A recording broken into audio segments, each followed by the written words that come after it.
Boa noite a todos. Que a graça e a paz de nosso Senhor e Salvador Jesus Cristo seja com a vida de todos vocês.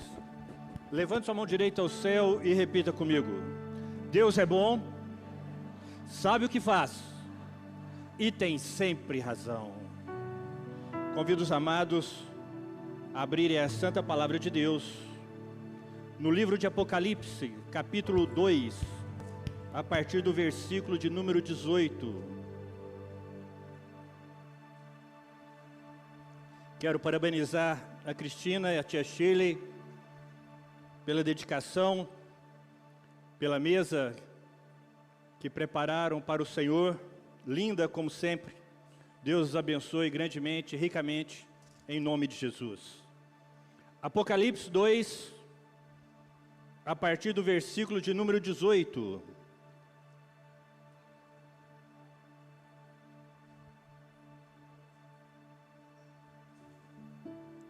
Estarei lendo na versão NVI. Amém?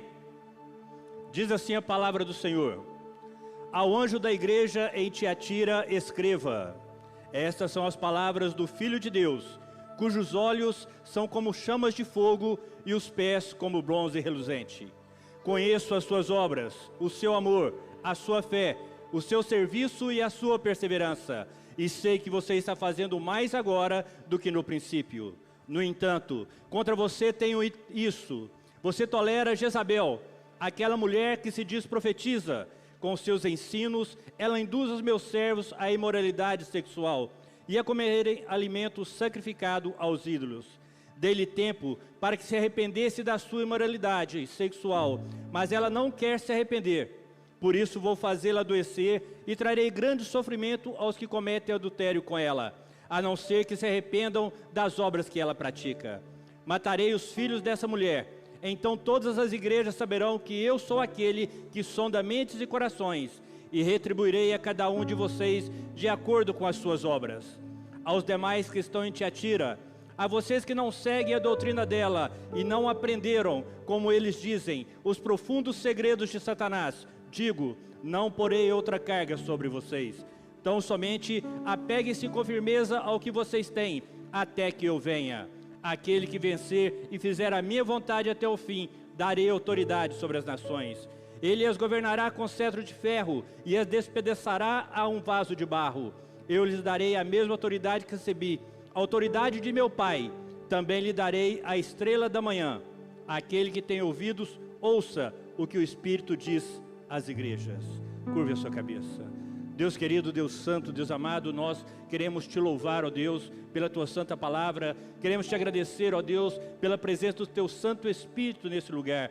Papai querido, que verdadeiramente o Senhor possa falar profundamente aos nossos corações e que haja mudança em nossas vidas, Senhor. Que nós verdadeiramente possamos sentir a presença do Seu Santo Espírito, entender a Tua palavra, que ela possa ficar inculcada em nossa mente, descer aos nossos corações, para que nós possamos viver essa palavra para a honra e glória do Teu santo nome. Deus, eu já me sinto grandemente abençoado pela oração que o presbítero fez ao meu favor, e eu quero clamar a Ti, Senhor, as Tuas bênçãos sobre a vida do presbítero Álvaro, sobre a casa dele, sobre a família dele. Abençoe a vida física, emocional, sentimental, a vida espiritual, financeira, profissional, ó Deus. Seja com teu filho, Senhor, no ministério dele, aonde ele estiver, que seja bênçãos. E quero clamar a Ti, Senhor, que o Senhor estenda essa bênção também a todos os irmãos aqui presentes, a cada família aqui representada, aqueles que estão em casa, que não puderam vir, que o Senhor possa alcançá-los também, em nome de Jesus. Amém e graças a Deus. Podeis assentar, amados.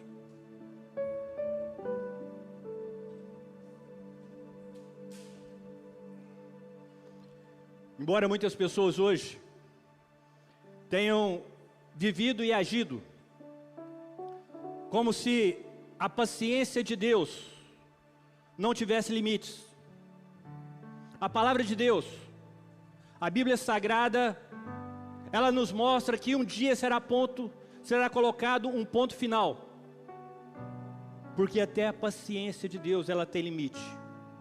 A exemplo dos dias de Noé, quando nós vemos lá no Gênesis 7,16, chegou um dia que o Senhor fechou a porta e ninguém mais pôde entrar.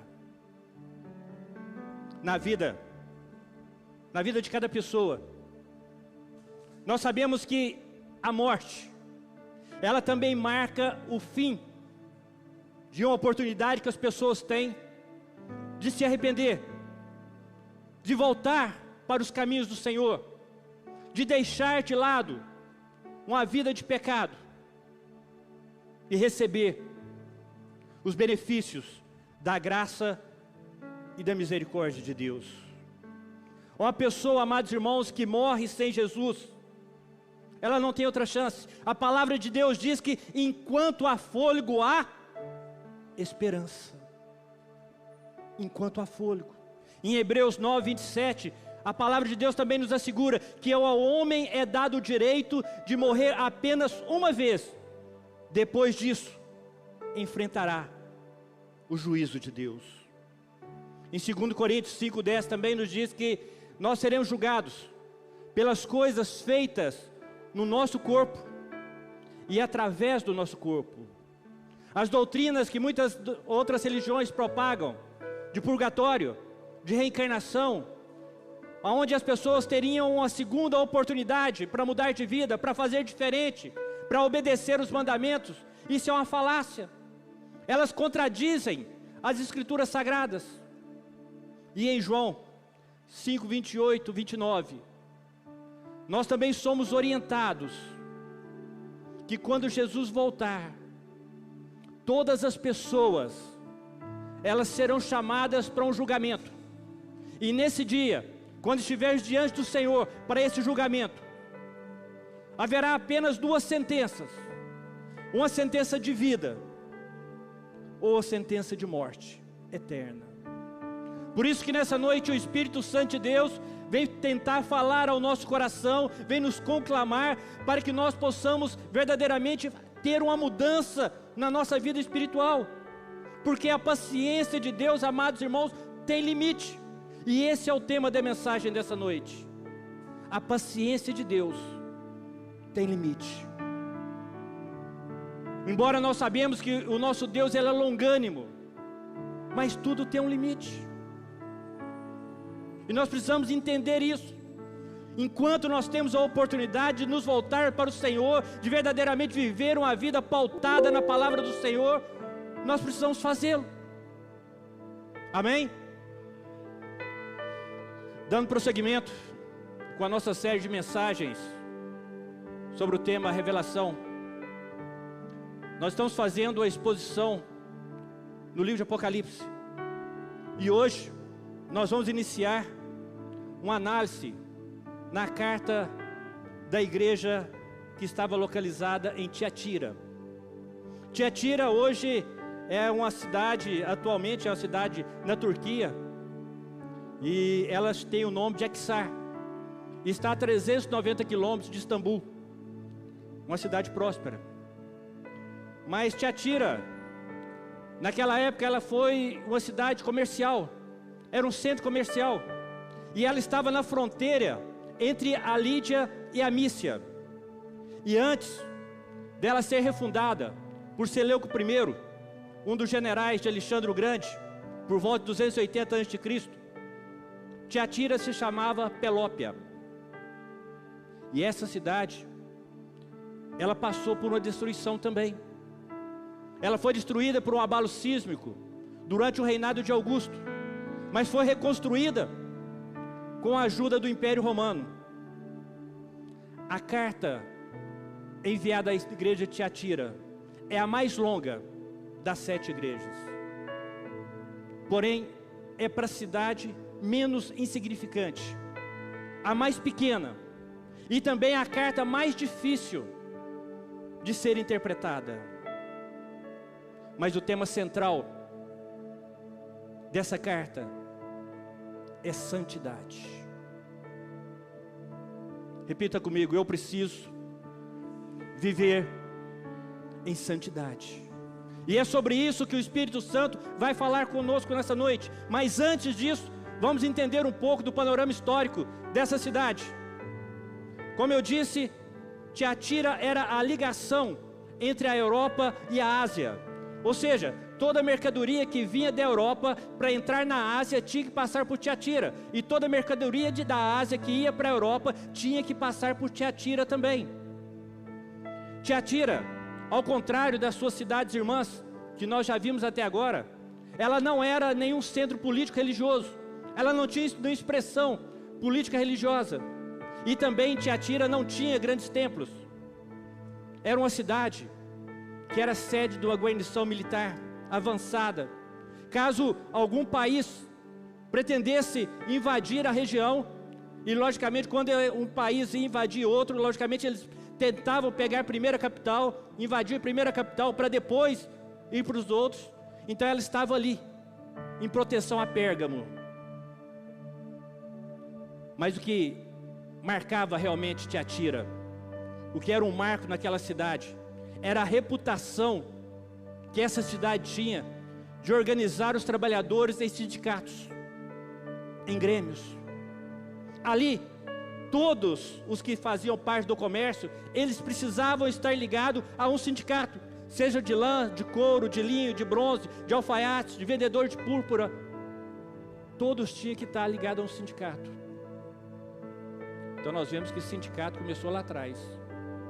E nós vamos ver que a proposta aqui do sindicato era interessante, porque a proposta deles era o seguinte: era a proteção mútua deles e também o benefício de ter um contato social e recreativo. Era praticamente, amados irmãos, impossível ser um comerciante em Tiatira sem participar desses grêmios, desses sindicatos. Não participar desses sindicatos era perder a esperança de prosperidade. Poderia até sobreviver, mas a prosperidade não iria conseguir. E o interessante é que cada uma dessas associações tinha uma divindade. Eles adoravam um Deus. E eles faziam com frequência reuniões e banquetes com comida sacrificada aos ídolos. Só que depois que acabava o jantar, as festas começavam a licenciosidade e as orgias. Deixa eu te perguntar, o que os cristãos daquela época deveriam fazer? Ser intransigente, não concordar com as festas, com as orgias, ou garantir o sucesso profissional? O que eles deveriam fazer? Eles deveriam manter a consciência pura, ou entrar para o esquema, para não perder dinheiro? Ainda mais, eles deveriam ser santo ou esperto? Qual a posição que vocês acham que os cristãos daquela cidade deveriam tomar? Se ele não entrasse para o sindicato, ele perderia a sua posição, perderia a sua reputação e a oportunidade de ter um lucro financeiro. Mas se permanecesse nesses sindicatos, eles estariam negando a Jesus. O que você faria? Se você estivesse lá, se você fosse um comerciante, ele te atira, o que você faria?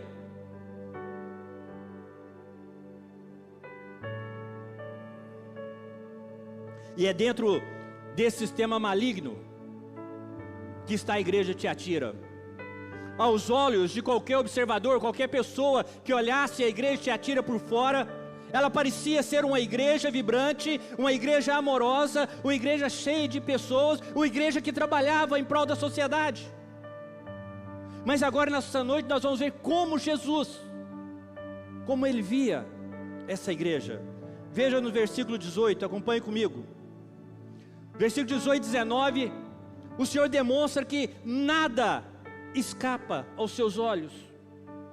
O nosso Deus, o nosso Jesus, o nosso Mestre, Yeshua, Ele não está somente no meio dos candeeiros, Ele também anda no meio dos candeeiros. Ele conhece as obras da igreja, Ele conhece a tribulação da igreja, bem como o lugar que a igreja está. E a palavra diz que os seus olhos são como chamas de fogo. Ele vê tudo, Ele sonda os corações. nada escapa. Ele conhece as obras, Ele conhece as intenções, e Cristo se apresenta assim, porque muitas práticas vis estavam sendo praticadas pelo povo daquela igreja, e o pior, não era até os que estavam praticando, mas o pior ainda é os que estavam tolerando que fosse praticada essas práticas dentro da igreja. Mas nós sabemos que ninguém pode se esconder do Senhor, não tem como.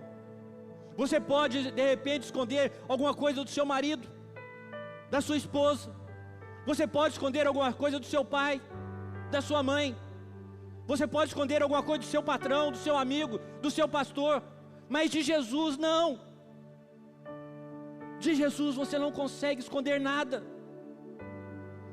Veja no versículo 19, Jesus vem e começa a fazer elogios a essa igreja. Vejam que essa igreja, ela era uma igreja operosa, havia trabalho, havia labor, a agenda estava cheia, havia um povo ali que estava disposto a trabalhar. A igreja, ela era marcada pelo amor. A igreja possuía a maior das virtudes, amados irmãos. Naquela igreja tinha amor, o que não tinha lá em Éfeso, aqui em Tiatira tinha.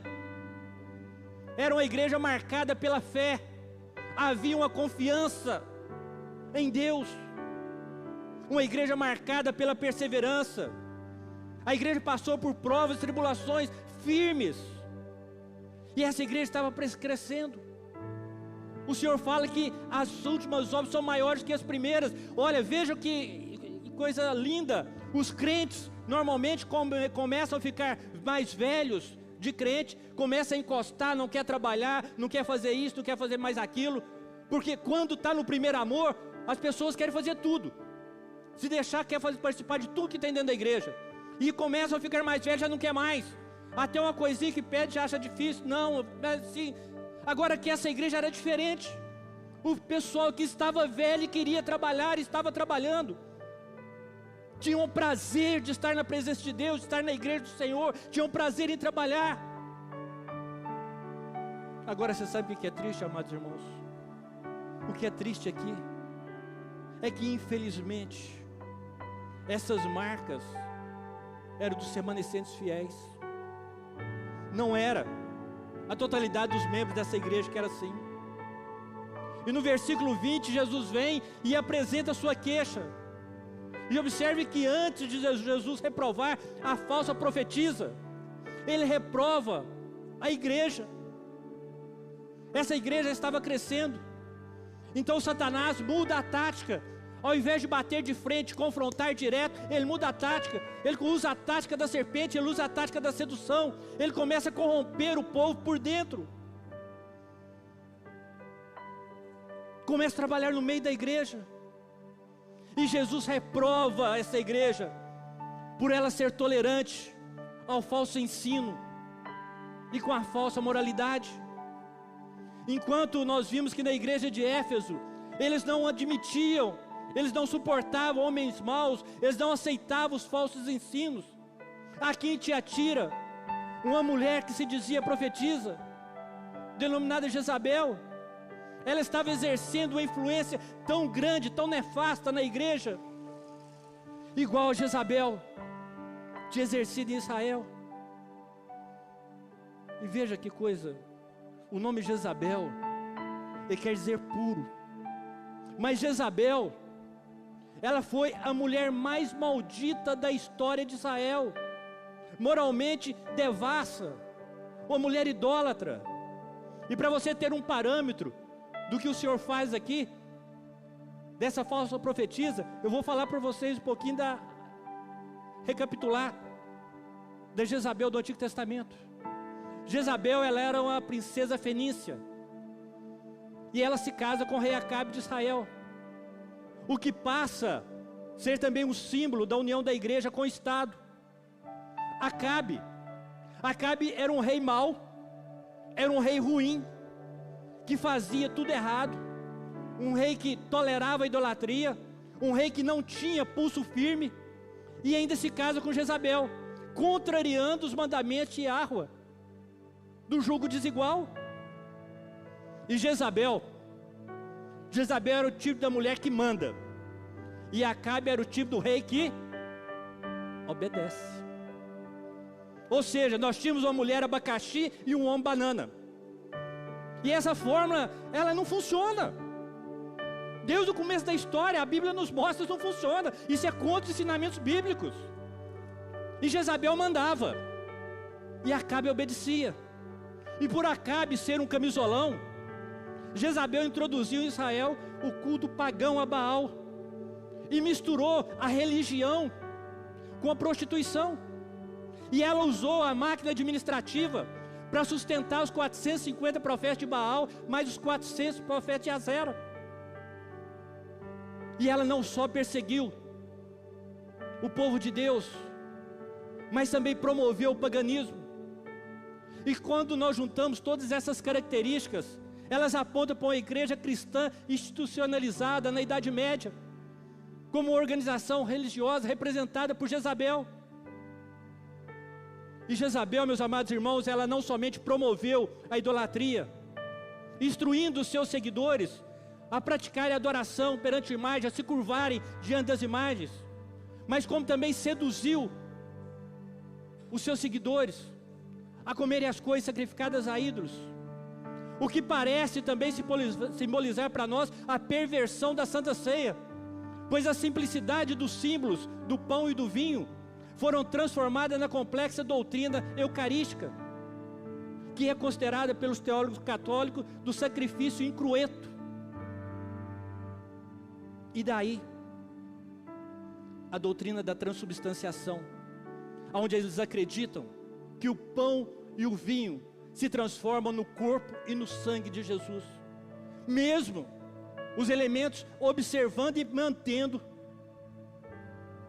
as suas aparências originais do trigo e da uva. Agora, aparece ali em Tiatira uma mulher, apelidada de Jezabel, uma mulher que se dizia profetisa. E abrindo só um parênteses, todos nós sabemos que um profeta, ele é um porta-voz da vontade de Deus aos homens, e ao se declarar profetisa, essa mulher estava se dizendo que ela, ostentando que ela era um canal pelo qual Deus a usava para falar com a igreja, para falar com o seu povo, para passar para o mundo a vontade de Deus.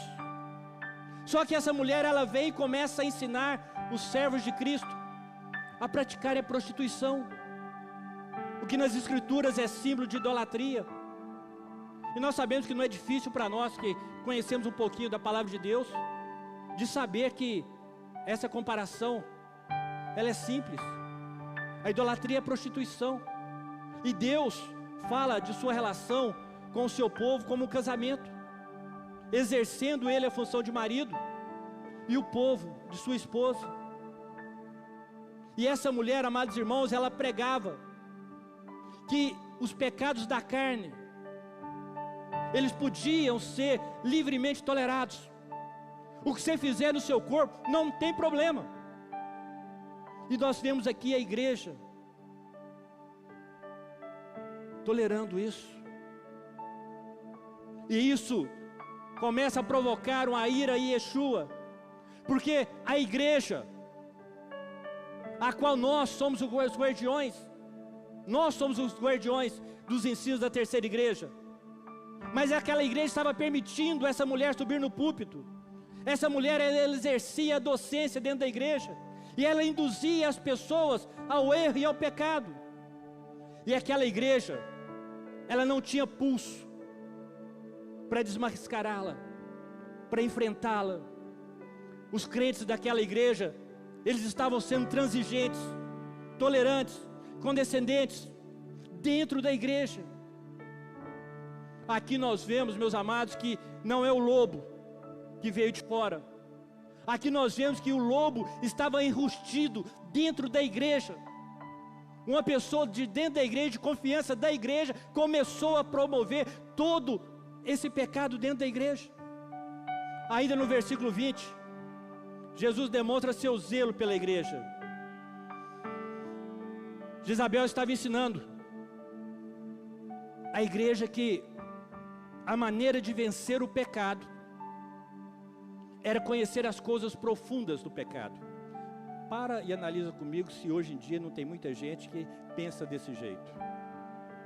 Olha o que ela falava: a maneira de você vencer o pecado é conhecer as coisas profundas de Satanás. Ou seja, você só poderia falar para o mundo e falar para as pessoas que você venceu o pecado se você realmente tivesse mergulhado no pecado, tivesse ido lá no lodaçal e depois você se levantasse pelos seus próprios méritos. Era isso que ela estava ensinando, que os crentes deveriam provar, eles deveriam experimentar, eles deviam participar das orgias, eles precisavam comer as coisas sacrificadas aos ídolos. Mas em 1 Tessalonicenses 5:22, a palavra de Deus diz: abstém-vos de toda espécie do mal.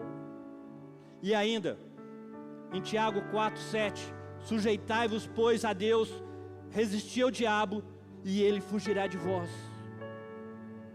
Essa mulher queria que os crentes participassem de tudo, para depois, lá na frente, falar que tinham vencido. Ela ensinava que os crentes deveriam defender os seus interesses materiais a todo custo. Ora, quem não quer ficar rico? Quem não quer ter dinheiro? Quem não quer falar que é bem sucedido? Mas a que custo? Para aquela mulher, o prejuízo financeiro era mais perigoso e era pior do que o pecado que leva à morte. Aquela mulher, ela amava mais o dinheiro do que a Deus. Ela amava mais a Baal do que a Yeshua. Mas a palavra de Deus, ela nos diz em Romanos 6:2, de modo nenhum, nós que já morremos para o pecado, como viveremos ainda nele? Se nós morremos para o pecado, como nós vamos compactuar com uma situação dessa? A proposta de Jezabel era oferecer uma nova versão do cristianismo, um cristianismo liberal, um cristianismo light, sem tantas regras. Hoje nós estamos no mundo, o mundo está mudado, não precisa mais disso, dessa caretice, não precisa ser assim. Pode fazer concessão, libera, que é isso? Sensualidade, que tem? Prostituir, que é o problema. Era isso que essa mulher ensinava. Ela não queria aceitar os legalismos, ela não queria aceitar os absolutos de Deus, ela queria modificar o cristianismo e se adaptar à moralidade do mundo. Assim como aconteceu em Pérgamo, aqui em Tiatira também é ensinada a prática do ecumenismo. Amor. Amor. Em nome do amor, vale tudo. Você cede um pouquinho, eu cedo um pouquinho, e nós vamos juntando. Todo tipo de seita em nome do amor. Mas é isso que a palavra de Deus nos ensina? Pode trevas e luz estarem juntos? Podem dois andar juntos se não estiverem de acordo? Ou você é treva ou você é luz. E no versículo 21, Jesus demonstra a sua longanimidade. Vejam como o nosso Deus, Ele é maravilhoso. Aqui Ele demonstra a paciência, aqui Ele demonstra que Ele é longânimo, aqui Ele demonstra para nós que Ele não tem prazer na morte do ímpio. Aqui Ele mostra para nós que a vontade dEle é que todos se salvem.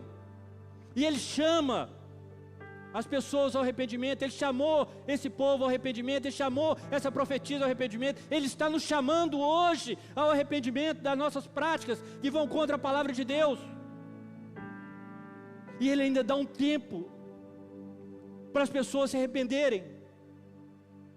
Você já parou para pensar que cada dia, quando você acorda, que você abre seus olhos, é uma nova oportunidade, é um novo tempo de graça que está começando na sua vida, é uma nova oportunidade de você falar: Senhor, eu vou te obedecer, eu vou seguir seus mandamentos, Senhor, eu estou aqui para te servir, Senhor, muito obrigado por eu ter sido escolhido.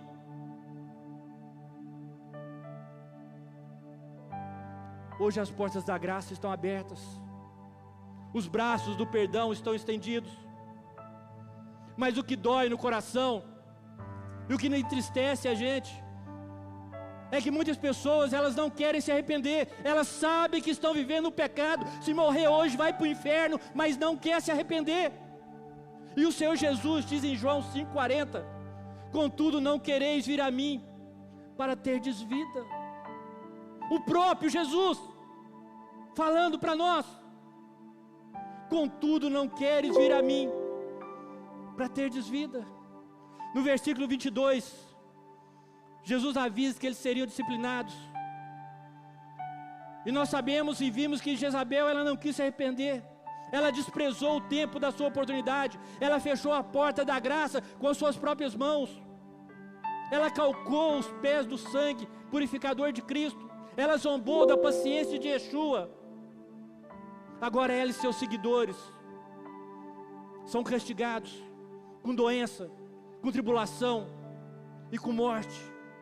E nós sabemos, meus amados, que o salário do pecado é a morte.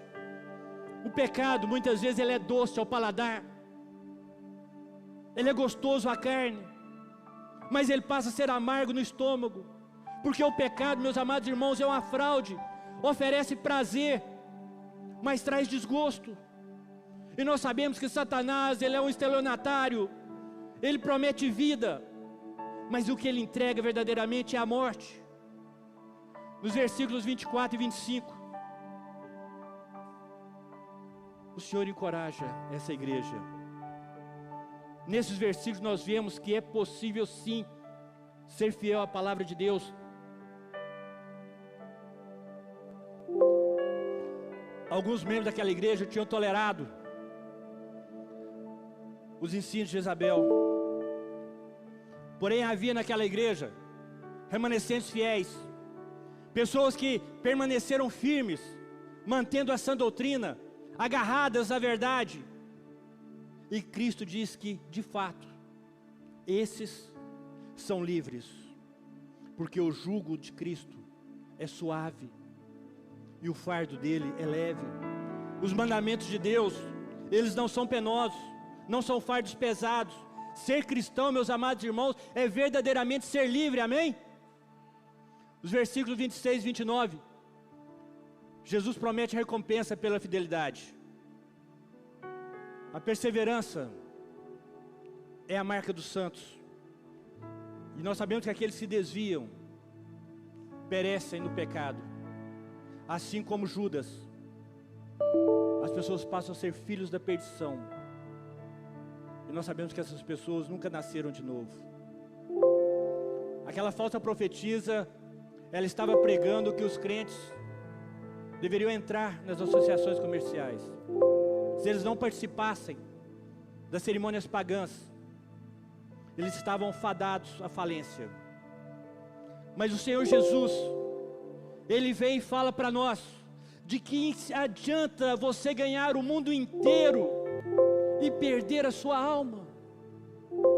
De que adianta você ter muitos bens, muita riqueza, ser muito próspero, ser famoso e perder a sua alma?